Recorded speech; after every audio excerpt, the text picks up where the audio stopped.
시간 우리들에게 주신 하나님 말씀은 에베소서 1장 17절로 23절 말씀입니다. 제가 받들어 봉독하겠습니다.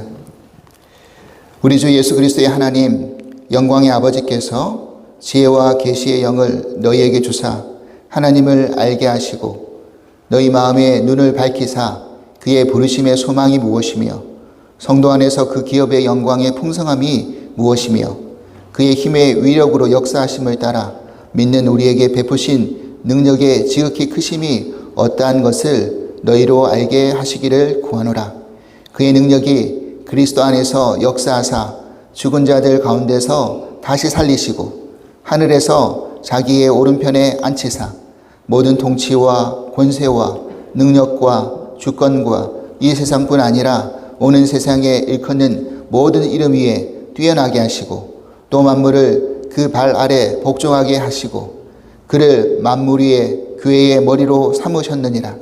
교회는 그의 몸이니 만물 안에서 만물을 충만하게 하시는 이의 충만함이니라. 아멘. 하나님 감사합니다. 우리들에게 이 부활의 아침을 허락하시고 주님을 부활을 기념하고 기억하고 찬양 올리는 이 부활주일 예배를 하나님 앞에 올려드릴 수 있도록 허락해 주시는 은혜 감사를 드립니다. 주님의 부활이 우리의 삶에 살아있는 부활이 되게 하시고 부활의 능력이 우리 가운데 임하여서 그 부활의 능력대로 우리가 행하며 살며 주를 증거하는 삶을 살 수 있도록 역사하여 주시옵소서. 부정한 종의 입술을 주장하시고 오늘 부활절의 말씀을 전할 때 하나님께서 친히 말씀하시고 우리가 우리의 심령이 거듭나 주를 찬양하고 영광 돌리는 그런 귀하고 복된 시간 될 수 있도록 함께하여 주시옵소서. 예수 그리스도 이름으로 기도합나이다. 아멘. 네, 할렐루야. 우리 다시 한번 우리 전후좌우에 계신 분들과 이렇게 인사하는 시간을 가졌으면 좋겠습니다. 우리 해피 이스터, 주님 부활하셨습니다. 이렇게 인사하시죠. 해피 이스터, 주님 부활하셨습니다. 네, 감사합니다. 오늘 부활주일을 맞이하여서 지금 에베소 강의를 계속 하고 있는데 오늘 이 본문이랑 이 부활절 말씀이랑 아주 잘 적합한 것 같습니다. 제가 맞추려고 맞춘 게 아닌데 이렇게 어떻게 딱 이렇게 맞게 되었던 것 같습니다. 부활의 능력의 지극히 크심이라는 말씀의 제목으로 함께 은혜를 나누고 싶습니다. 우리가 지난 3주간 바울이 에베소 교회 성도들을 향한 그 중보의 기도의 내용에 대해서 지금 계속해서 살펴보는 가운데 있습니다. 하나님의 지혜와 계시의 영이 부어질 때 우리는 무엇을 알아야 된다라고 바울은 권면하고 있습니까? 하나님을 잘 알기 원한다. 그리고 하나님이 우리를 어떻게 부르셨는지 그 부르심의 소망을 알기 원한다. 그리고 하나님이 우리를 위해 준비해 놓으신 그 기업의 영광된 풍성함을 알길 원한다. 이렇게 에베소 교회 교우들을 향해서 기도를 했던 겁니다. 그리고 오늘 이제 네 번째 마지막으로 이 기도를 하고 있는 것이죠. 하나님이 우리에게 베푸신 그 능력의 크심이 무엇인지를 알기 원한다라는 기도였습니다. 오늘 본문 19절 말씀 보십시오. 그 힘의 위력으로 역사하심을 따라 믿는 우리에게 베푸신 능력의 지극히 크심이 어떠한 것을 너희로 알게 하시기를 구하노라 라고 지금 마지막 이 중보의 기도를 에베소 교회들 성도들에게 하고 있는 겁니다. 저는 이 기도의 내용을 쭉 살펴보면서 어떤 생각을 하게 됐느냐면 이 기도의 의미를 깊이 깨달으면 깨달을수록 이것은 단순히 에베소 교인들을 위한 중보의 기도가 아니라 우리도 저렇게 기도해야 되겠구나 하는 생각을 하게 되었습니다. 그리고 서로를 위해서도 이렇게 중보 기도하는 시간을 가져야 되겠다는 생각을 하게 되었습니다. 그러면 일단은 이 마지막 이 베푸신 능력의 지극히 크심이 뭔가? 그러면 그 능력이라는 게 뭔가를 우리가 알아야 되잖아요. 하나님 우리에게 주셨던 그 능력이 뭔가? 여러분 이 능력이 뭐겠습니까? 그 능력은 다른 게 아니라 오늘 말씀의 제목에 힌트가 있죠. 다른 능력이 아니라 바로 부활의 능력이라는 겁니다. 하나님이 우리에게 베푸신 그 부활의 능력을 알기 원한다라는 겁니다. 그리고 20절 말씀에 왜 그런지에 대한 이야기가 나오죠. 20절 보십시오. 그의 능력이 그리스도 안에서 역사하사 죽은 자들 가운데서 다시 살리시고 하늘에서 자기의 오른편에 앉히사. 예수님을 그렇게 하셨다는 겁니다. 하나님의 능력이 임하여서 예수님을 그리스도 안에서 역사하셔서 죽은 자들 가운데서 살리시고 하늘에 자기의 오른편에 예수님을 앉히셨다라는 이야기입니다. 여러분, 하나님께서 하나님의 사랑의 가장 큰 표현을 이야기하라고 한다면 뭐라고 이야기할 수 있겠습니까? 하나님이 우리를 너무너무 사랑하셨다. 그 사랑의 그 가장 큰 표현이 뭔가? 뭐가 하나님의 가장 큰 사랑의 표현이겠습니까? 그것은 다른 게 아니라 독생자이신 예수 그리스도를 우리의 죄를 위해서 대속하신 그 사건이야말로 그 어떤 사랑으로도 말할 수 없는 가장 큰 사랑의 표현이라는 겁니다. 그만큼 큰 사랑이 없다라는 거죠. 그런데 더 나아가서 그러면 하나님이 우리에게 베풀어 주신 가장 큰 능력이 그럼 뭔가? 하나님이 우리에게 주신 가장 큰 능력이 뭔가? 뭐가 가장 큰 능력이겠습니까? 그것은 다른 게 아니라 바로 예수 그리스도의 부활이라는 겁니다. 예수 그리스도의 부활이 우리들에게 보여주신 가장 큰 능력이라는 겁니다. 그런데 이 말은 그냥 예수 그리스도의 부활로 끝난다는 이야기가 아니라 성도의 부활로까지 이어지게끔 만들어주신 것이 가장 큰 능력이라는 거죠. 예수님만 부활하시고 끝났다는 사건이 아니라는 겁니다. 우리도 예수님과 함께 부활한다라는 사건이죠. 로마서 8장 11절 말씀 보십시오. 우리 함께 같이 읽어보시겠습니다. 예수를 죽인 자 가운데 살리신 이의 영이 너희 안에 거하시면 그리스도 예수를 죽은 자 가운데서 살리신 이가 너희 안에 거하시는 그 영으로 말미암아 너희 죽을 몸도 살리시리라. 아멘. 우리의 죽을 몸도 살리실 것이다. 예수를 살리셨다고 한다면, 예수를 살리신 이의 영이 우리 가운데 있으면 그로 말미암아 너희의 죽을 몸도 살리실 것이다. 이것이 하나님 말씀이라는 겁니다. 그렇기 때문에 우리를 향하신 그 하나님의 능력의 지극히 크심이 부활이라는 것을 우리가 믿는 것, 그리고 그 예수님처럼 우리도 마지막 날에 부활할 것이라는 것을 믿는 것이 가장 큰 능력이라는 이야기를 해주고 있다는 것입니다. 이것을 하나님이 주시는 지혜와 계시의 영으로 깨달아 알아야 된다는 것이죠. 그러면 여러분, 우리가 왜 이 부활의 능력을 깨달아 알아야 하는 걸까요? 왜 부활을 우리가 믿고 소망하고 그 능력을 알아야 되는 걸까요? 왜냐하면 우리 인간에게는요, 극복할 수 없는 죽음이라는 한계가 있기 때문에 그렇습니다. 우리 인류 역사를 살펴보면 인간은 끊임없이 죽음을 극복하려고 했습니다. 이집트는 그 문명을 발전하면 발전시킬수록 화장 문화를 발전시켰죠. 그래서 미이라를 만들어가지고 죽음 이후에 영생을 바라보면서 어떻게든지 육신이 썩지 않는 방법을 연구했던 겁니다. 그래서 미이라를 개발했던 것이죠. 여러분, 중국의 진시황 아실 겁니다. 그는 불로장생을 꿈꾸면서 신하들에게 불로초를 구해오라고 전 세계로 보내버렸습니다. 그런데 그것은 세상에 존재하지는 않는 것이었습니다.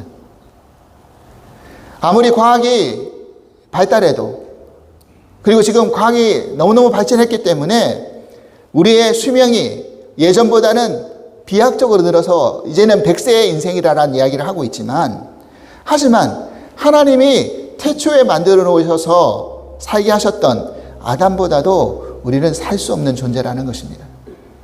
여러분, 아담이 몇 세까지 살았습니까? 창세기 5장 6절을 보면 아담은 930세까지 살았습니다. 그런데 더 놀라운 것은 아담보다 더 많이 산 사람이 있었죠. 누굽니까? 무드셀라죠. 무드셀라는 969세를 살았다는 이야기를 하고 있습니다. 아니, 이런 것이 어떻게 가능한가? 묻고 싶은 분들도 계시겠지만, 여러분, 이거는 주일 이 말씀 시간에 이걸 대신 말씀드리진 않겠습니다. 왜냐하면 성경부 노아를 할 때 이미 이 이야기를 제가 말씀을 드렸습니다. 궁금하신 분들은 우리 교회 유튜브 채널에 들어가셔가지고 수요 성서 연구 노아편을 들어보시면 됩니다. 보시고 난 다음에 꼭 구독, 좋아요 눌러주시면 됩니다. 여러분, 결국 인간에게 있어서 가장 큰 두려움과 절망은 바로 죽음이라는 현실입니다. 예일대학교에서 17년 동안 연속으로 최고의 명강의라고 선정된 셀리 케이컨 교수의 죽음이란 무엇인가라는 그 강의를 책으로 적은 그 내용 중에 죽음에 대한 보편적인 진리를 우리들에게 이렇게 이야기를 해주고 있습니다. 첫 번째, 죽음은 필연성이라는 겁니다. 다시 말해서 인간은 반드시 죽는다는 것이죠. 여기에 대해서 여러분 부인하거나 인정하지 않는 분은 안 계시죠? 인간은 반드시 죽을 수밖에 없습니다. 두 번째, 죽음은 가변성이라는 겁니다. 즉, 인간은 얼마나 살지를 모른다는 겁니다. 어떤 분은 100세의 장수를 하시다가 하나님 부르심 받는 분이 계시고, 어떤 분은 젊은 나이에 그렇게 일찍 세상과 사별하는 분도 계십니다. 또 어떤 사람은 정말 태어나자마자 얼마 있지 않아서 그렇게 죽는 그런 아기들도 있습니다. 인간은 얼마나 살지 아무도 모른다는 겁니다. 세 번째, 죽음은 예측 불가능성이라는 겁니다. 그러니까 인간은 어떻게 죽을지 모른다는 거죠. 여러분, 그렇지 않습니까? 멀쩡히 잘 살고 있다가 갑자기 지진이 일어나가지고 건물이 무너져 내려서 죽을지를 어떻게 합니까? 전쟁이 일어나서 포탄이 내 머리에 떨어져서 죽을지를 어떻게 합니까? 여러분, 테러로 인하여서 죽을지를 어떻게 아느냐는 거죠. 멀쩡히 늘 출근하는 그 사무실에 출근했다가 그 빌딩 건물에 비행기가 들이닥쳐서 자기가 죽을지를 누가 알았겠습니까? 그래서 9.11 사건에 그 얼마나 많은 사람들이 죽어나갔습니까? 특별히 우리는 이 미국에 살고 있으면서 이제는 총기 사고의 그 사건이 남의 이야기가 되지 않았습니다. 나는 정말 관광지 가서 콘서트 보려고 그렇게 잘 이렇게 관람하고 있는데 그 만달라 베이 호텔에 창문을 깨고 누가 총을 쏴가지고 그 콘서트 관람하고 있는 사람을 쏴 죽일지 누가 알았겠습니까? 지금도 끊임없이 총기 사고가 일어나고 있습니다. 그러니까 우리는 어떻게 죽을지를 아무도 알 수 없는 그런 상황에 놓여 있다는 거죠. 그리고 네 번째, 죽음은요, 편재성이라는 겁니다. 다시 말해서 우리는 어디서 죽을지 모른다는 거예요. 물론 대부분의 분들은 병원이나 가정에서 그렇게 죽음을 맞이하지만, 하지만 그것도 보장되어 있는 게 아니죠. 멀쩡히 길 가다가도 교통사고에 치여서 죽을 수도 있는 것이고, 관광지에 여행 갔다고도 죽을 수도 있는 것이고요. 나는 어디서 어떻게 죽을지 모른다는 겁니다. 여러분, 이것이 죽음이라는 그런 객관적인 보편적인 진리라는 겁니다.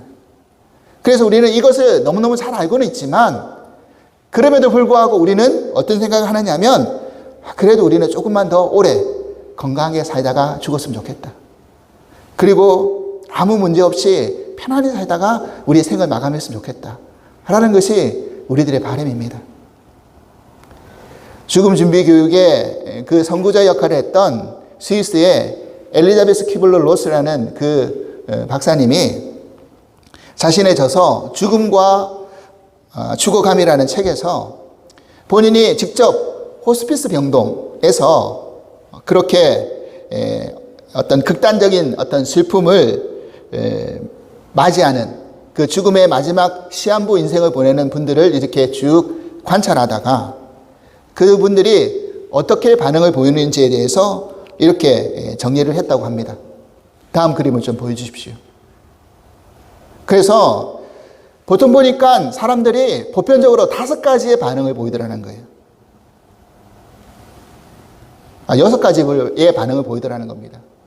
그래서 답이다라는 모델인데, 첫 번째는 뭐냐면 denial이라는 겁니다. 부정.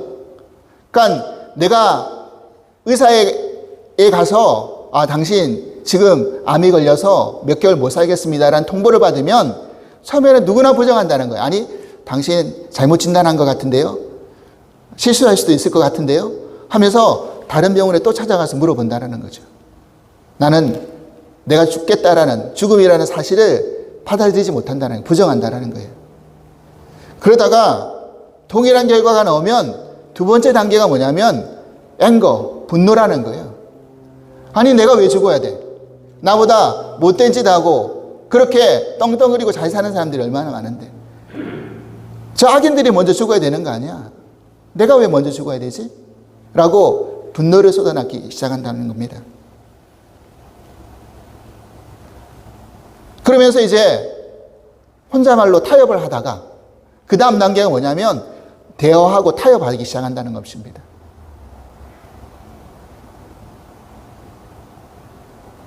이제는 신을 붙드는 거죠. 신이 계시면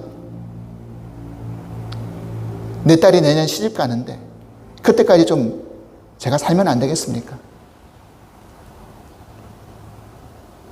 내년에 우리 손자가 학교 들어가는데 손자 학교 들어가는 것까지는 보면 안 되겠습니까? 이런 식으로 딜하고 타협하면서 혼자말로 이렇게 신에게 요구를 한다는 거죠.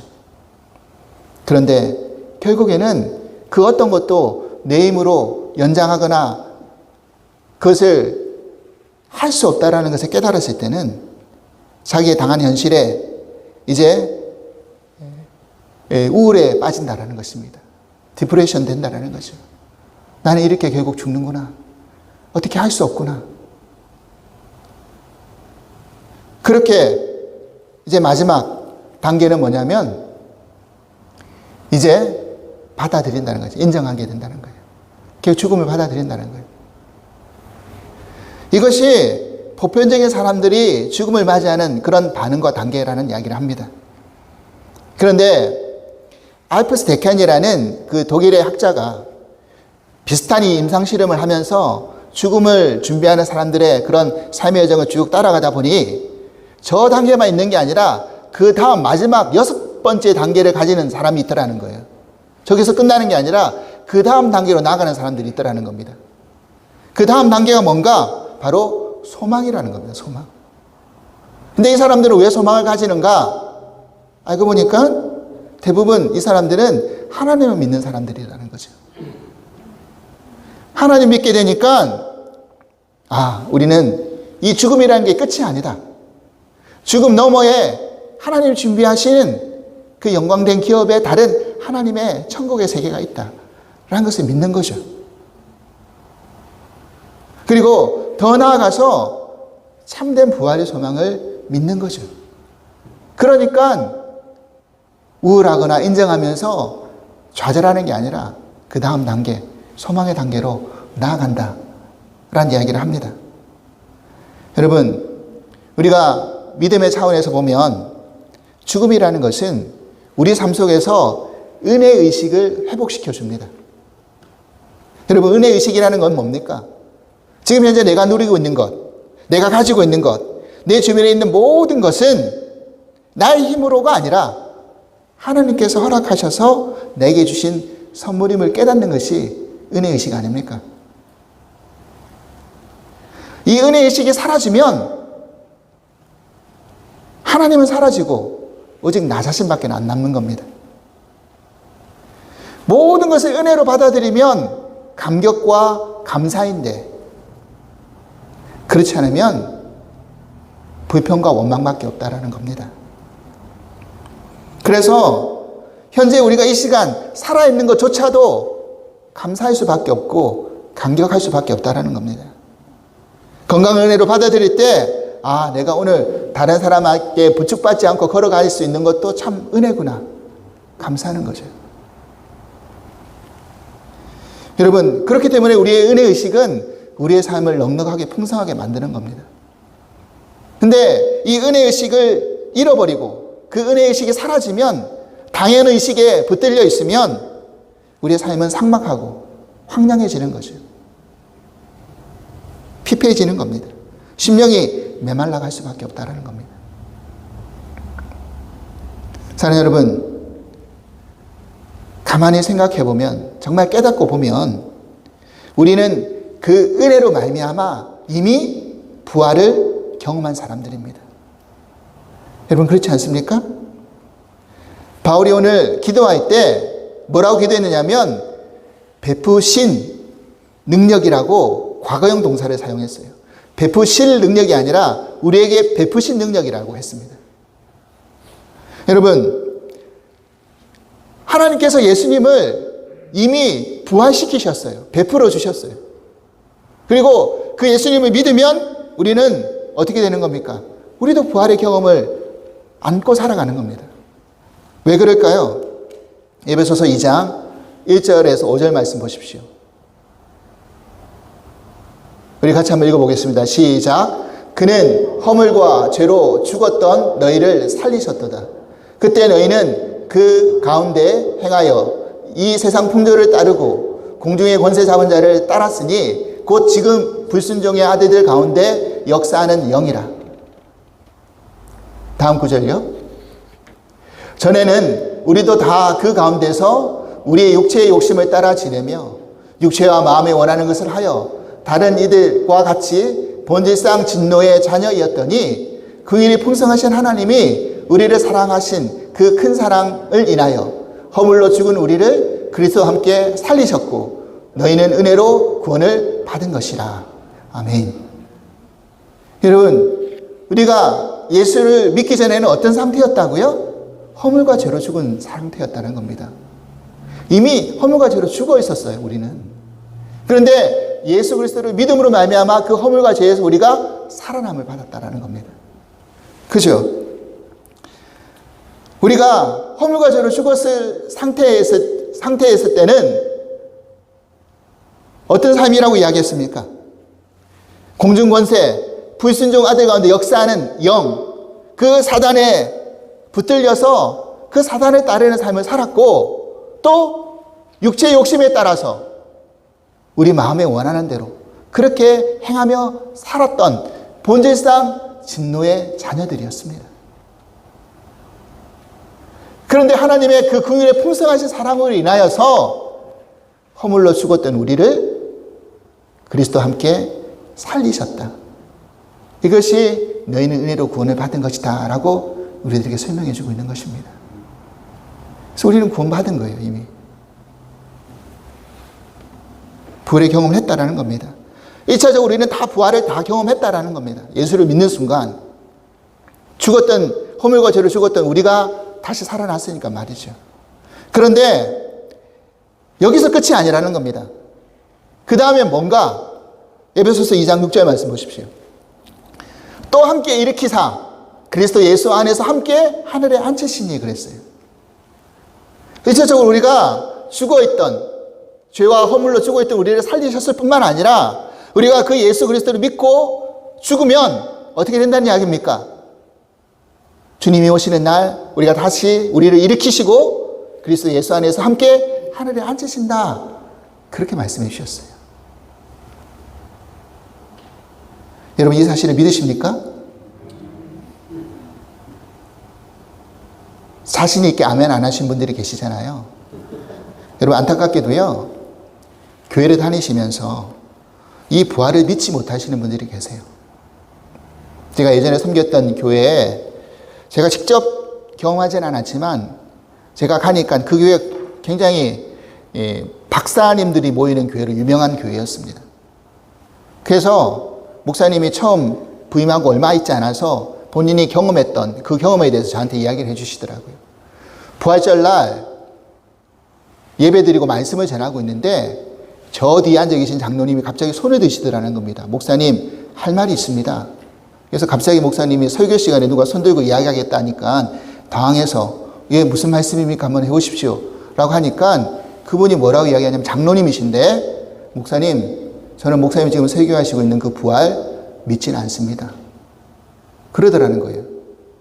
그분이 나사에 다니셨던 분이십니다. 그 이야기를 들으니 얼마나 목사님이 당황했겠습니까? 근데 목사님이 배타랑이세요. 당황하지 않으시고 그 장로님한테 그렇게 말씀을 드렸답니다. 장로님이 지금 부활을 믿지 못하시겠다라는 것 이해를 합니다. 그런데 그게 예배 시간에 손들고 말하는 자랑이 될 수는 없지 않습니까? 나는 부활을 안 믿는다는 게 자랑 삼아서 이야기할 수 있는 상황은 아니지 않습니까? 그렇게 말씀을 드렸답니다. 제가 예배 끝나고 나갈 때 그 장로님이 목사님한테 와가지고 목사님 제가 좀 경솔했던 것 같습니다. 죄송합니다 하고 그렇게 가셨더랍니다. 근데 여전히 그분은 부활에 대해서 안 믿고 계세요. 그냥 그 상황이 경솔하고 예배 때 말씀드린 게 좀 예의가 없었다라고 이야기한 것 뿐이지 그렇다고 부활을 받아들이고 가신 게 아니라는 겁니다. 여러분, 우리가 부활을 믿어야 될 중요한 이유가 있습니다. 그건 뭐냐면 그 부활을 믿는 것은 우리의 구원과 직접적인 연결이 되어 있기 때문에 그렇습니다.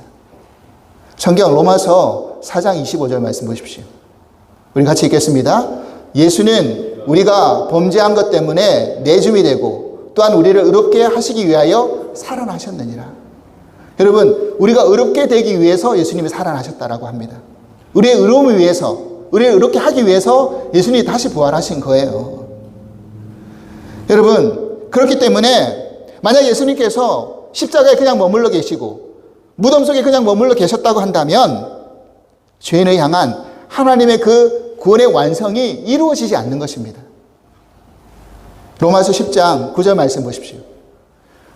같이 읽겠습니다. 시작. 내가 만일 내 입으로 예수를 주로 시인하며 또 하나님께서 그를 죽은 자 가운데서 살리신 것을 내 마음에 믿으면 구원을 받으리라. 여러분, 어떻게 구원받는다고요?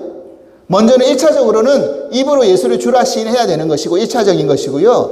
그 다음에는 죽은 자 가운데서 살리신 것을 내 마음으로 믿어야지 구원을 받는다라고 했습니다.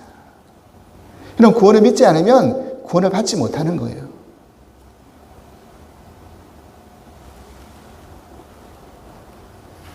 예수님은 성경에 말씀하신 대로 고난받으시고 성경에 말씀하신 대로 부활하셨어요.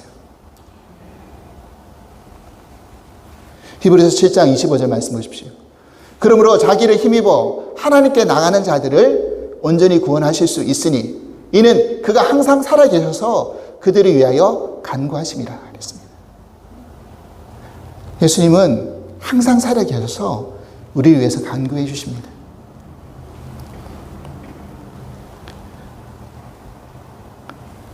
여러분, 그렇기 때문에 우리가 예수님의 부활을 믿는 것과 부활을 믿는 우리가 예수님 다음으로 부활할 수 있다는 것을 믿는다는 것은 우리의 구원의 분명한 기초가 된다는 겁니다. 만약 이 구원의 기초를 우리가 세우지 않으면 우리가 믿는 모든 것이 다 헛된 것뿐이라고 성경은 이야기를 하고 있습니다. 고린도전서 15장 14절로 17절 말씀 보십시오. 그리스도께서 만일 다시 살아나지 못하셨으면 우리가 전파하는 것은 헛것이요 또 너희 믿음도 헛것이며 또 우리가 하나님의 거짓 증인으로 발견되리니 우리가 하나님이 그리스도를 다시 살리셨다라고 증언하였습니다. 만일 죽은 자가 다시 살아나는 일이 없으면 우리가 다시 살아나는 일이 없으면 하나님이 그리스도를 다시 살리지 아니하셨으리라. 만일 죽은 자가 다시 살아난 일이 없으면 그리스도도 다시 살아나신 일이 없을 터이요. 그리스도께서 다시 살아나신 일이 없으면 너희 믿음도 헛되고 너희가 여전히 죄 가운데 있을 것이요 했습니다. 여러분, 그렇습니다. 우리가 이 부활을 믿지 않으면 우리가 믿는 그 모든 믿음도 헛된 걸 믿고 있는 거예요. 교회 다닐 이유가 없다는 겁니다, 여러분. 여러분, 더 나아가서 우리가 부활을 믿어야 할 가장 중요한 이유는 뭐냐면 그리스도인들에게 가장 큰 소망의 절정이기 때문에 그렇다는 거예요. 최고의 목표이기 때문에 그렇다는 겁니다. 여러분, 바울이 어떻게 이야기를 했는지 보십시오. 바울은요, 자신의 삶의 동기와 목적을 이렇게 이야기했습니다. 빌립보서 3장 10절로 12절 말씀입니다. 우리 같이 한번 읽어보겠습니다. 시작. 내가 그리스도와 그 부활의 권능과 그 고난의 참여함을 알고자 하여 그의 죽으심을 본받아 어떻게 해서든지 죽은 자 가운데서 부활에 이르려 하노니 내가 이미 얻었다함도 아니요 온전히 이루었다함도 아니라 오직 내가 그리스도 예수께 잡힌 바 된 그것을 잡으려고 달려가노라. 이게 바울의 삶의 목표고 목적이었다라는 겁니다. 뭐가 목적이라고요? 내가 부활의 권능을 알고자 하는 것, 그리고 어떻게 해서든지 죽은 자 가운데서 내가 부활에 이르려고 하는 것. 이 목적 앞에 다른 어떤 것이 나를 방해할 수 있는 것이 없다라고 고백하고 믿고 나아갔던 것이 바울의 삶이었어요. 여러분, 신자된 우리도 이런 바울의 삶의 모습을 닮아가야 되지 않겠습니까? 우리가 정말 부활이 없다라고 믿으면 그 그리스도의 믿음은 정말 애처로운 기만일 뿐이다 라는 이야기를 하는 겁니다. 고린도전서 15장 19절 보십시오. 만일 그리스도 안에서 우리가 바라는 것이 다만 이 세상의 삶뿐이면 우리는 모든 사람들 가운데 더욱 불쌍한 자다. 그죠? 이 세상의 삶뿐이면 우리는 불쌍한 자라는 거예요.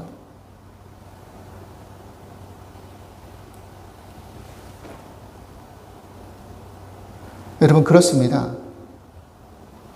좀 전에 말씀드렸던 그 교회 장로님이신데도 부활을 못 믿겠다고 하니 얼마나 불쌍합니까?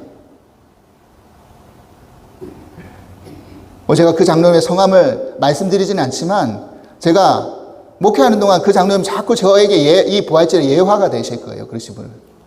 얼마나 불쌍합니까? 사랑하는 여러분, 그렇습니다. 하나님 우리에게 부어주신 그 지혜와 계시의 영으로 말미암아 이거는 하나님 우리에게 깨닫게 해주셔야 되는 거예요.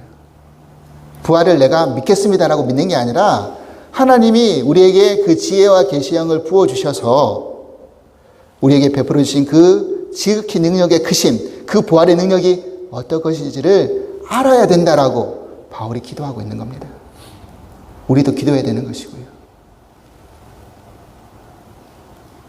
이제 말씀을 마무리 지으면서 제가 한국에 있을 때 우리 학생들에게 죽음 준비 교육을 하면서 알려주었던 동화책 한 권을 여러분들에게 소개시켜 드리겠습니다. 아마 여러분들도 한번 읽어보신 적 있으실 거예요. 저게 뭐냐면 꽃들에게 희망을이라는 책입니다. 트리나 파울로스라는 분이 적은 동화책인데 한글로 번역돼 가지고 많은 어린아이들에게 익혀지고 있는, 누구나 손쉽게 익혀지고 있는 그런 책입니다. 그 책의 줄거리 내용이 어떤 내용이냐면 그래요. 갓 고치에서 깨어난 줄무늬 애벌레가 나무 잎을 갉아먹으면서 살고 있었답니다. 근데 내가 평생도록 이 나무 잎만 갉아먹고 살아가는 게 내 삶의 목적인가? 이건 아닌 것 같은데? 라고 생각하면서 뭔가 더 나은 삶의 목적을 찾아서 길을 떠났던 겁니다. 근데 보니까 갑자기 많은 애벌레들이 어떤 기둥을 붙들고 계속 올라가고 있더라는 겁니다. 어떤 꼭대기를 향해서 말이죠. 저게 뭔데? 저 많은 애벌레들이 저 꼭대기를 오르려고 그러는 거지? 나도 한번 올라봐야 되겠다. 라고 자기도 아무것도 모르는 상태에서 저 꼭대기를 오르기 시작했다는 겁니다. 그런데 올라가다 보면 떨어지기도 하고 누구를 머리를 밟고 올라가기도 하고 그러면서 힘겹게 올라가는데 한 중간쯤 가다가 자기와 비슷하게 올라가는 노란색 애벌레를 만난 겁니다. 근데 서로 이야기하기를 그렇게 이야기했다는 겁니다. 이거 너무 못할 짓 아니야? 내가 올라가려고 그러면 다른 벌레를 짓밟고 올라가야 되는데 우리가 꼭 이렇게 올라가야 될 필요가 있어? 그러면서 두 애벌레가 서로 마음이 맞아가지고 서로 사랑하게 됐답니다. 그래서 그래, 우리 여기서 그냥 중단하고 내려가자 해서 내려가가지고 이렇게 삶을 사는데 그래도 여전히 이 줄무늬 애벌레에게는 해결할 수 없는 갈급함이 있었던 거예요. 그래도 인생에는 뭔가 다른 목적이 있는 거 아니야? 우리가 오르다가 중간에 내려온 저 꼭대기 끝에는 뭐가 있는 거 아니야? 뭐가 있으니까 저 애벌레들이 오르려고 하는 거 아니야? 내가 저 끝까지 못 올라간 게 너무나 아쉬운데 한번 끝까지 한번 가봐야 되겠어 라고 하고 그 노랑 애벌레를 뒤로 하고 본인은 한번 끝까지 갈 때까지 가봐야 되겠다라고 저 기둥을 오르기 시작했다라는 겁니다. 홀로 남은 노랑 애벌레가 너무 외로워하고 있을 때 어떤 한 아름다운 날개짓을 하는 그 나비가 날아오더라는 거예요. 그러면서 한다는 이야기가 너무 멋있어요. 어떻게 그렇게 날아다닐 수 있어요? 그 나비가 너도 그렇게 될 수 있는데? 정말요? 어떻게 하면 그렇게 될 수 있죠? 내가 하라는 대로 한번 해볼래? 그래서 나비가 될 수 있는 저 거치 속으로 다시 들어와서 너가 시간을 좀 기다려야 된다. 힘들겠고 깜깜하고 어둡겠지만 좀 기다려 볼래? 하면서 나비가 될 수 있는 방법을 알려줬답니다. 결국 이 노랑 애벌레가 나비가 된 거예요. 그래서 이제 훨훨 날개짓을 하면서 그 줄무늬 애벌레가 올라가고 있는 그 기둥에 찾아간 거죠. 얘가 어디까지 갔나. 근데 이 줄무늬 애벌레가 거의 끝까지 다 올라갔다는 거예요. 그 기둥 끝까지 다 올라간 거예요. 그래서 끝까지 올라가서 보니까 놀라운 세 가지 사실을 깨달았다는 겁니다. 이 애벌레가. 뭘 깨달았느냐? 첫 번째, 올라가니까 아무것도 없더라. 꼭대기 끝까지 올라갔는데 아무것도 없어. 그런데 더 놀라운 것은 먼저 올라간 애벌레들이 그거 알면서 다 쉬쉬하더라. 그리고 그 꼭대기에서 보니까 그런 기둥이 주변에 너무 널렸더라. 너무 많더라. 그래서 노랑 나비 애벌레가 나비가 되어가지고 그 주머니 애벌레에게 찾아온 겁니다. 그러면서 이야기하는 거죠. 당신도 나와 같이 될 수 있어. 나처럼 날아다닐 수 있어. 나를 따라와. 한 거예요. 너무나 놀란 나머지 그 노랑 나비를 따라서 자기도 거치에 들어가서 아름다운 호랑나비가 되었다라는 겁니다. 그래서 이제 두 나비가 날아가면서 그 의미도 없이 기둥에 붙어가지고 무한 경쟁에 빠져있는 그들에게 찾아가서 너희들도 우리와 같이 이렇게 자유롭게 날 수 있다라고 가르쳐주면서 그들을 나비로 변신시키는 그런 일을 하면서 우리가 존재하는 이유 중에 하나가 이 꽃들에게 희망을 주는 일이다라는 이야기를 했다라는 겁니다. 왜냐? 나비가 날아들어서 꽃에서 꽃을 옮겨야지만이 그 나비의 꽃이 피니까. 그래서 많은 나비들에게 꽃들에게 희망을 주는 그 일을 했다라는 이야기를 하더라는 겁니다. 여기서 동화가 끝을 맺고 있습니다. 동화 구현 잘했죠? 여러분, 그렇습니다. 우리가 이 땅 안에 살면서 서로 경쟁하면서 최고의 꼭대기 자리에 올라가려고 합니다. 하지만 그 끝에는 아무것도 없어요. 여러분, 솔로몬이 고백했잖아요. 헛되고 모든 것이 헛되다. 그 끝까지 간 솔로몬이 그렇게 고백했잖아요. 여러분, 우리를 하나님이 이 땅에 창조하신 그 창조주 하나님을 우리가 믿고 만나서 우리의 삶의 목적이 무엇인지를 깨닫고 애벌레에서 나비로 바뀌어지는 것처럼 부활하는 것처럼 우리가 그렇게 부활해야 되지 않겠습니까? 그런데 그 나비로 부활하는 과정에는 반드시 누에 고치라는 그 죽음의 과정을 통과해야 되는 겁니다.